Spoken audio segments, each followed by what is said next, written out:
නිකමට හිටපන් උඹට හරි හමං මුකුත්ම නැති කාලේ හරි හම්බෙන් උඹට හම්බෙන ආදරවන්තයා හෝ ආදරවන්තිය උඹව හරියට තේරුම් අරගෙන උඹව විශ්වාස කරලා උඹ ආස දේවල් වලට එයත් ආස වෙලා උඹත් එක්ක මාර කට්ටක් කාලා ගේමක් ගන්නවා කියන්නේ එතනම ඔබ ජීවිතේ දිනනවා.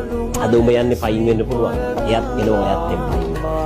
රැයිලි වෙනකන් අනේ ෆෝන් එකකින්ම කතා කරමු කියන කෙල්ලෝ අතරේ කොල්ලෝ අතරේ යන තැන පස්සෙන් එක්කගෙන යන්න ඕනි කතා කරන්න ඕනි සුවදුක් හොයන්න ඕනි කොල්ලෝ කෙල්ලෝ අතරේ මේ ටාගට් වලට යන්න හයියක් වෙන උඹ ආස දේ කරන්න උදව් කරන උඹ ජීවිතේ ගේමක් ගහලා ගොඩ යනකන් ඉවසීමෙන් තමන්ගේ පරිස්සමත් තියාගෙන උඹවත් පරිස්සම් කරන ලයිෆ් පාර්ට්නර් කෙනෙක් හම්බුණා කියන්නේ ඔබ ජීවිතේ දිනලා ඉවරයි.